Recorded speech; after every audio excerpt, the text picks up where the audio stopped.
Kata orang Sunda itu bermunajat, melakukan proses kontemplasi diri untuk membangun nalar keseimbangan ruhani yang sempurna antara raga dan rasa, antara makhluk dan holik, antara yang diciptakan dengan yang menciptakan.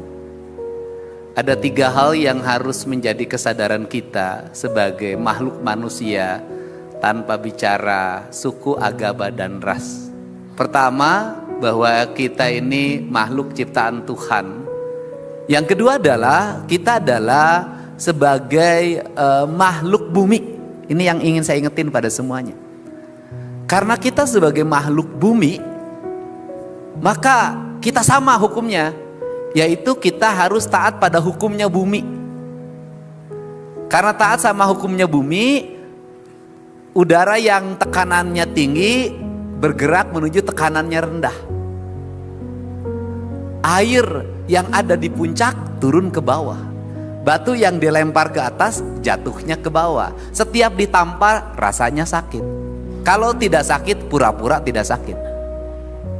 Nah, karena kita makhluk bumi, kita ini setara, kita ini sama, hukumnya sama. Hukum gravitasi itu sama, hukum tekanan udara itu sama. Seluruh IPA itu sama ajarannya. Tidak pernah ada pelajaran IPA di sekolah. Ini buat Katolik, ini buat Protestan, ini buat NU, ini buat Muhammadiyah. Tidak ada. Semuanya sama. Karena semuanya sama, maka deritanya pasti sama.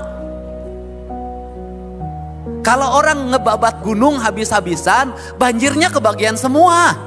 Itu banjir gak pernah nanya, ini jamaah mana ya? Nggak bisa.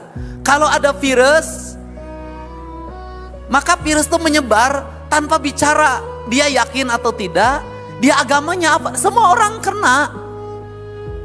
Karena itu apa sih yang saya usung ketika saya jadi gubernur hari ini adalah mengusung mari kita kembalikan cinta. Itu adalah kembali beragama berdasarkan keyakinannya, itu hak pribadi masing-masing. Tapi kalau berperilaku harus sama, bertindak harus sama, karena ini urusan bumi, karena ini urusan dunia. Karena urusan dunia, maka bagi saya ketika tadi saya mengamati ya kan, bagaimana memahami Nabi Isa alaihissalam dalam pemahaman saya, itu atas pengorbanannya, berani mengorbankan dirinya demi keberlangsungan umatnya, demi keselamatan pengisi buminya. Dia berani disakiti, dia berani menjadi orang yang ikhlas tersakiti, kemudian dia pergi dalam keadaan tersenyum, tidak dalam keadaan meringis. Paham itu saya.